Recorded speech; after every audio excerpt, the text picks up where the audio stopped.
Welcome to Manager Tools. This is Kate. And this is Sarah.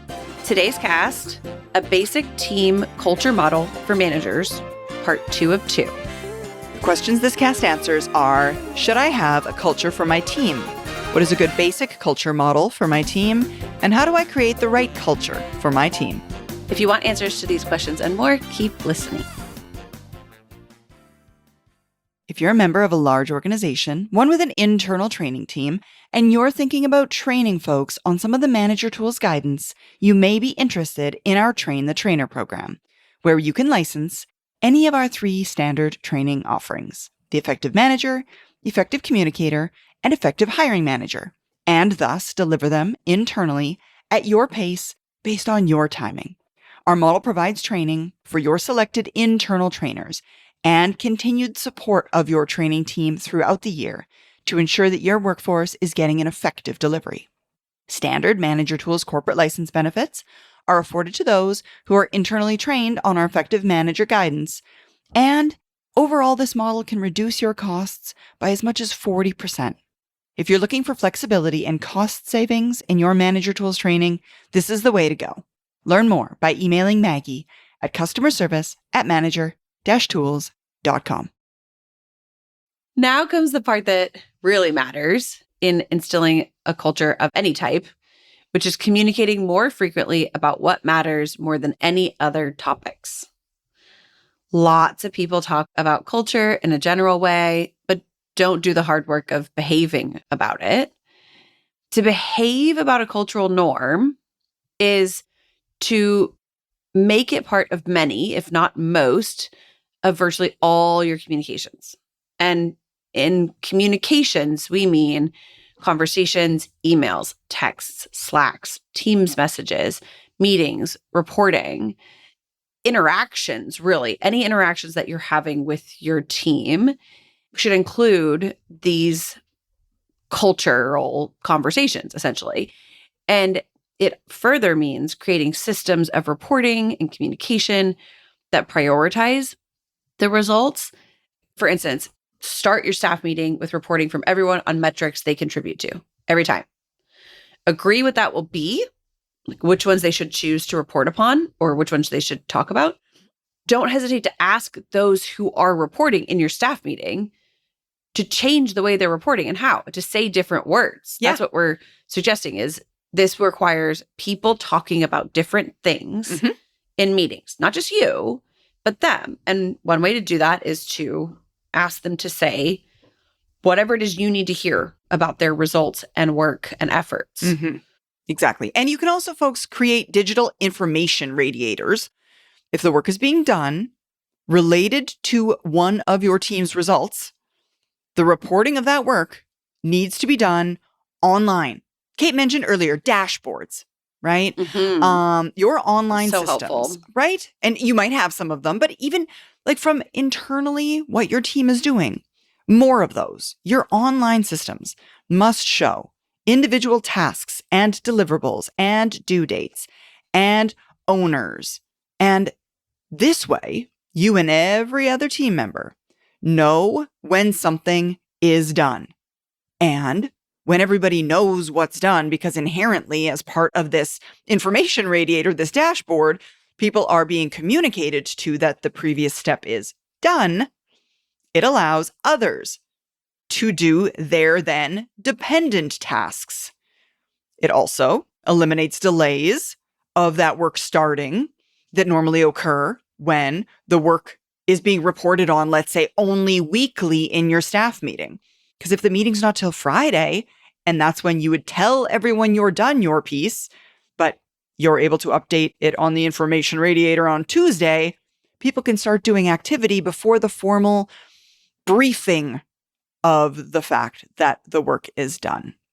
So it's all of that. Everybody on your team should be able to easily access the status of all of the work that is happening on your team all of the time. If they have to wait to hear about completed tasks, you are wasting your most valuable resource, and it's time. So creating these dashboards for your team. Yeah. If you're really going to have a culture of results, it means the switch from tracking tasks to tracking deliverables. And deliverables include the responsibility for communicating status of the work with the task itself. Of course, we have put out guidance about this, and the guidance that we've shared previously about the difference between tasks and deliverables is called assigned work and reporting. Effectively, if you have a dashboard, them doing the task and putting that it is done in the dashboard is a form of deliverable. It doesn't just, sometimes we verbalize deliverables. And one of the great things about dashboards is that we are allowing for the reporting piece of deliverables to be done in a place where everybody can see it. So it's broadcast communication. And because you're both doing the work and then putting it in a place where people can see it, which is a form of communication.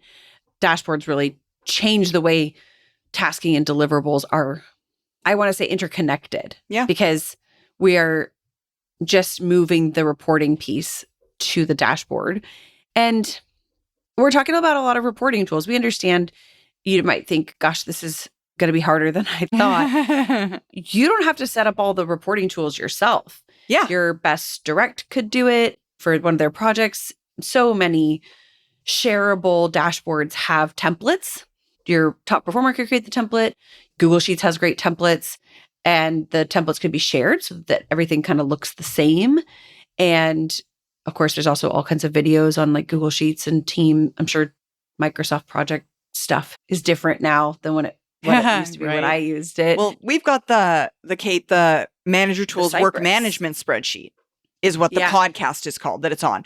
We internally call our work management spreadsheet Cypress. But yeah, a template form of our work management spreadsheet is in the podcast. Or it's attached to the podcast page. So yeah, by all means, use ours as a template if it works.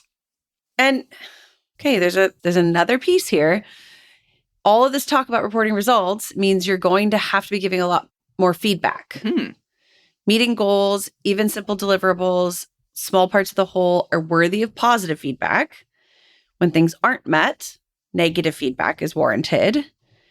And now that we have, publicly available people's status, it's definitely something to consider to shift your behavior into being willing to offer help. Asking questions. What do you need? When will you deliver this? What's the holdup? What's in your way? What can I do? What else have you tried? Remember, asking these questions is not meant to be interrogation. Yeah. We're trying to help them solve their problem. And asking questions to expand their thinking, to teach and guide is a core part of effective management and executive leadership. We encourage you to ask these questions. Exactly. And make it the norm. Yeah. That's totally such that when it happens in the staff meeting, that's what they expect. Additionally, what you'll find is if you ask the same question every time, Sarah, even this morning, you said, when will that be done? And then later on, you said, I didn't hear when that would be done. If you keep doing that, y'all, because of the rhythm and the fact that people get used to that the last part of that sentence should be, this is when it will be done, they start to do it before you ask. Yeah. And that's that lead by example kind of thing that we were talking about earlier, which is you're creating an example of what they should be doing, and you create these patterns and habits that lead to a set of behaviors that is results-based. Exactly. Because a results-based culture doesn't just talk about this didn't get done. It talks about will it get done and when. Exactly. That is exactly. Just ask the question. Just ask the question over and over and over again, and then they don't need the question anymore because they know it's coming and they start answering it before you ask. They know what you want to hear just because you keep asking about it. Totally. Yeah. All right. So that is our part about the culture of results that we want to set up. Now let's move into the next piece, which is a culture of communication. Now, folks, communication is what knits organizations together. Not role power or organizational charts. Those things don't knit our organizations together.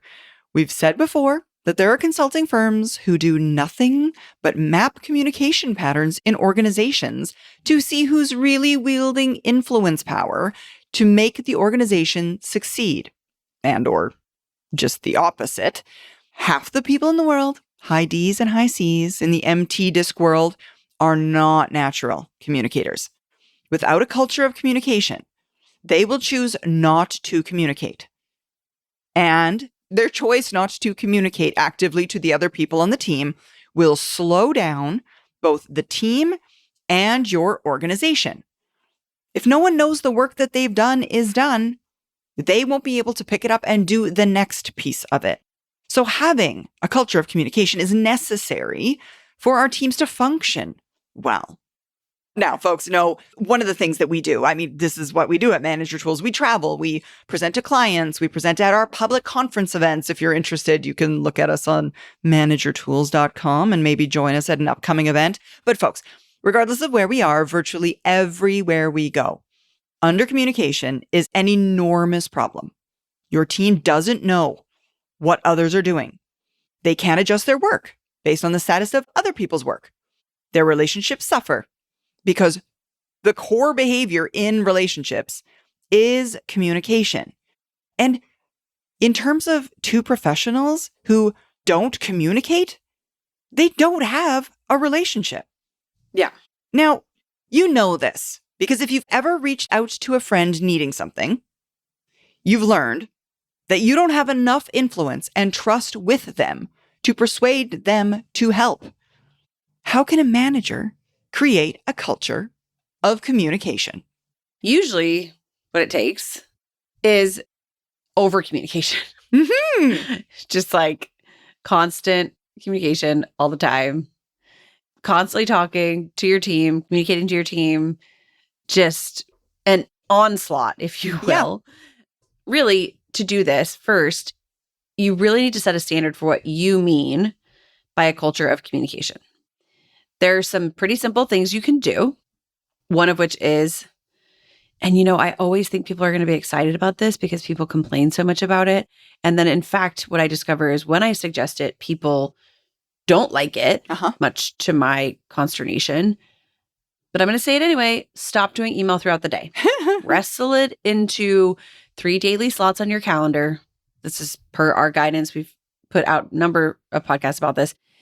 If you do email throughout the day, it communicates, for lack of a better word, to your team that you manage through email, that's how you manage is email.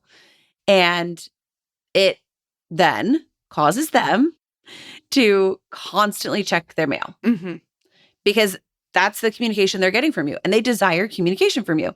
They're addicted to it. So if where you're communicating the majority of the time is email, then they'll sit there waiting to hear from you.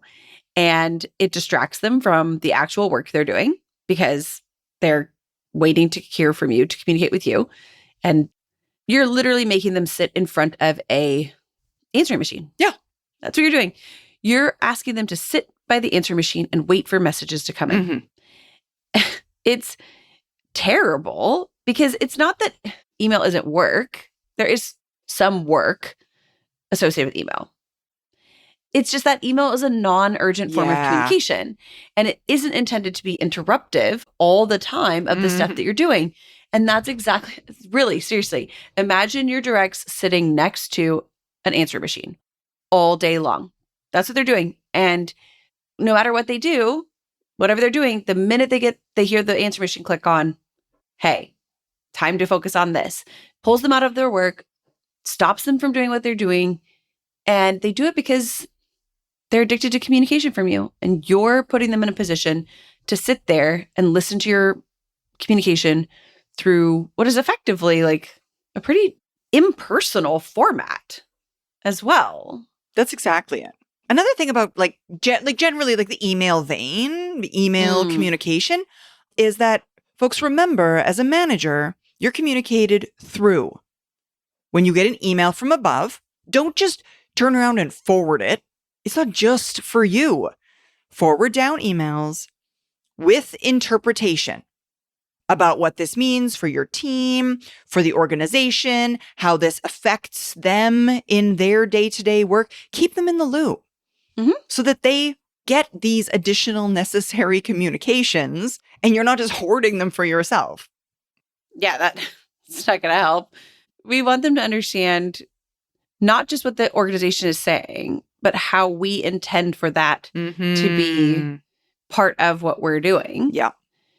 Additionally, teach your team how to communicate. Mm-hmm. Yeah. Do this by setting an example for what goes into emails. Set an example of what goes into Slack. Communicate to them, hey, if it's going to be, we talk about the hierarchy of urgency in communication. So if it's something that you need in the next 10 minutes, you should be standing in my office. Yeah. If it's something that you need in the next hour, you should be on the phone. If it's something that you need in the next 2 to 4 hours, that's a text message. Probably 3 to 5 hours is a Slack or instant message. And anything past that can go into email. So think about the time frame in which you need something. Mm-hmm. Also, what is important? Results. What needs face-to-face stuff? Again, urgency is a big one. Talk to them about how work status will be communicated. Yeah. Dashboards. Is there not a dashboard for that? Then how will we set that up? Is it an automated email, etc.? We touched on this earlier, and you have options. Mm-hmm. So we have to ask ourselves, if we're going to focus on results, where are we monitoring them? And then how is that monitoring being communicated? Is everyone expected to go to the dashboard? Right. Is the dashboard going to send an email? That kind of thing. Mm-hmm. And this also applies really heavily to meetings. And I say really heavily because I think in meetings, in person, there's a higher responsibility of people, not just to talk about the right things, but to do it with professionalism and politeness. So in the meetings, we need to be talking to them about what should they be communicating about. And if things need urgency in meetings as well, meetings need to include not just reporting, which is, hey, here's where I'm at and here's where I'm going to be. They also need to include decision-making. And I find that for me and my team, the decision-making piece really comes from assigning action items in meetings. So if you're wondering, how do we communicate that decisions are made? How do we take those decisions and create the culture of results around them? Because the decision-making process usually is a discussion, right?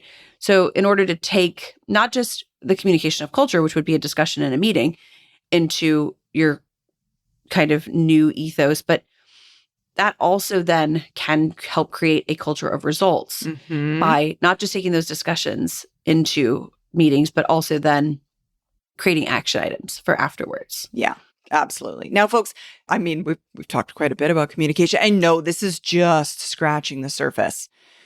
As we've said earlier, ask questions of your team in terms of what you believe is important. That is, what they're communicating and how they're communicating it. This was in a recent podcast, Kate, wasn't it? Where we talked about this? The topic of what executives ask defines for their team what areas of importance are. So ask questions about, teach your team what you believe is important. And when they do it well, give people positive feedback and tell them in step number 3, the outcome piece of the manager tools feedback model, that it helps your culture of communication. When they don't, behave in a way that is true to the culture of communication you've created. Give them negative feedback and mention the effect on culture of not communicating fully and well. Remember to instill a culture of the most important components of your work. You must talk about them. And it sounds funny to talk about communication, but that's what it takes. Communicate about communicating. And I think the important part of that, the important behind the scenes part of that sentence you just said is that it's because we're asking them to change, right? It's like, it's not just communicating. I just said this to somebody the other day. Somebody said, it's interesting that you guys are always saying communication is what the listener does. The reason we're communicating about communication is because the listeners are our directs and they need to shift their communication. Not always, but like they need to do it differently, right? And people say, well, why do you guys say that thing? Like communication is what the listener does. And it's because if you're just talking, but there's nobody in the room, you're not communicating. And if you're not talking to your directs about the changes you want, you're not communicating to them what you need the culture to be. It requires you sharing with them, hey, this is what we want. So, yeah, we're going to talk about communication. Yeah, exactly. Because we need a shift. Right, exactly. Not just like sitting around talking about communication, although we do that a lot. We do. Probably more than most. Probably more than most. Yes. Oh, God. January is a huge time of year for new roles and new plans, and we're here to help. We've got 2 events this month where you can brush up on your skills, prepare for your new role, or just reinforce your dedication to your resolutions. Come to Seattle, January 21st and 22nd, or Austin, January 28th through 30th. In Austin, you can actually meet Mark, and there's an opportunity to attend an effective hiring manager training, which we only offer once a quarter. Sign up at manager-tools.com/training. There's a final bit here, right? We're going to talk about the culture of professional relationships. If you want your team to function as a team, and you, to a certain extent, maybe you want to decide what that means, regardless of what you think it means, it takes trust amongst them, between them. And trust is on individual basis. So the trust you have with one person versus the trust you have with another person, that's different. Mm-hmm. You know this if you're building trust with one-on-ones. And it's great. You should be building trust through your one-on-ones. You should be acting trustworthy yourself, which is doing what you say you will. Mm-hmm. Your team members can't do pure one-on-ones with everybody. So you have to explicitly tell them that you expect them to have professional relationships with one another. And a lot of times that does come in the form of peer one-on-ones, because peer one-on-ones are just a time and place to meet, to communicate more, and communication causes trust. Right. Now, we don't recommend that you do this every time, but a peer one-on-one is effectively like, hey, let's get coffee every week. Yeah.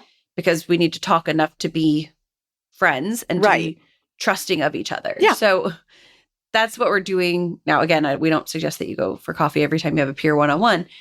You can think about it, though, as the same mechanism. Yeah, exactly. It's just a professional version of that mechanism. We're just scheduling the time. Mm-hmm. That's exactly it. Because we happen to be in a place where following your calendar tends to be important, and maybe in your personal life, less so. So funny, because I actually spent some time last night looking for a home family calendar device, because we at Manager Tools focus on our calendars, and I don't love that my family personal life doesn't include a shared version of that. Mm-hmm. It's like your own personal Manager Tools spreadsheet. This is your personal dashboard to help you communicate internally at home. I like it. Yeah. We do it here, and I'm going to do it everywhere else. I'm going to make the people around me do it. Right? I like it. I like it. Well, if you're the boss, you can force them to. It's just how it works, guys. So in terms of this creation of a culture of professional relationships, the way we can create this on our teams is, first, again, it's easier if you explicitly state that your desire is for professional relationships, and that is part of your core culture. Further, you can no doubt easily do a back of the envelope evaluation of everyone on your team who has good relationships, who offers to help other people, who doesn't do these things, who listens to other people without interrupting, to whom do other people go for help, who do other people avoid, who turns into somehow the unassigned educator and teacher of all of the things internally, who hoards the information, who shares the information, who's aware of other people's behavioral styles and modifies their own behavior. All of these things are things that should be considered, can be considered in this back of the envelope evaluation of individuals. And remember, you want to reward the things you want to see more of. That's how we have people stick to this culture. So give positive feedback regularly to those people whom you observe or hear are working well with other people. Mention their positive effect on the culture of professional relationships in the outcome of those behaviors. When you give negative feedback, use in step number 3, the impact statement, how they're either not helping or helping to build the right organizational culture. There's no amount of work performance that can make up for an individual who doesn't behave in ways commiserate with the culture of professional relationships. It's got to be a Hall of Fame podcast, Kate. The podcast about the 2 reasons to fire someone. Yeah. They're not getting results or they're tearing down the team. Both are equivalent, if not tearing down the team being more important. And oftentimes organizations don't behave that way. I just gave my performance reviews and, well, I gave some of them this week and some of them are next week. And someone on my team specifically got in a successes for this year positive internal relationships on their review, because we talk all the time about how this person helps people, how this person communicates well with their peers, offers to help, etc. And even just in other areas, I often hear people saying about this person, like, oh yeah, we were talking or we're close, all that stuff. And so even though I share that throughout the year, it also went in someone's performance review recently. Absolutely. It's in one of the ones I'm delivering next week too. Like, I'm really pleased with the fact that you maintain positive internal relationships in this organization. Yeah. And it's not always easy. Even if you have, and we have a lot of really positive relationships here internally, and then stuff happens. Somebody does something silly or dumb or like, that's perceived negatively. Yeah. And you got to kind of like, just because it's been great for a while doesn't mean it's going to always be perfect, because stuff happens. Yeah. But yeah, you give the feedback, and it can even be so, if it's important to you and you're trying to build it into a culture, it's not impossible to put it as part of their performance review stuff. So even somebody, not a review that I delivered, but a review that one of my directs delivered, included that a really positive comment that somebody had made about this person, because the person who made the positive comment is hard to get along with. That's good. See, there you go. And it's just another process that backs up the culture. We're measuring, do you have positive internal relationships? Yep. And if you do, and you continue to do so all year, you get it in your performance review. Right. Exactly. And then the great news, that's part of how you would not enforce a culture, but how you encourage that's the thing, behaviors around the culture you want, because your team has a culture. Yes. And if you haven't specifically laid it out, communicated it, measured against it, you're missing an opportunity to focus on your team. It's not only that culture is behavior. That's true. It's also true that culture drives results. A culture of results, communication, and professional relationships can be, if it's done well, it really should be at the core of an effective organization. It should be at the core of all effective organizations. And you may choose to add other components. Good job. It reminds me a little bit of the Trinity, right? It's like, once you get these 4 things in place, call me and I'll tell you about the other 11 things that contribute to results and retention. But let's get these 3 things in place. And then if you want to add some other stuff, go for it. That might be necessary. It might be great. But if your culture doesn't explicitly state these core components, you'll have your people chasing ideas without metrics. Results will suffer. Relationships will suffer. Your ability to keep your team on track will suffer. Speed will suffer because communications are taking longer than they should. Right. And as we've always said, results are your primary responsibility. So let's make that responsibility an explicit part of the culture. And then also, because we care about people, communications and relationships as well. And once you've done that, you're not just managing, you're leading. Yeah, exactly. Hopefully this was helpful, y'all. Thank you so much, Sarah. Thank you, Kate. That's it for this week. And we'd love to see you back next week for a new topic. And I'll see everybody in March or April when I'm back from maternity leave. Bye, everybody. Bye, everyone.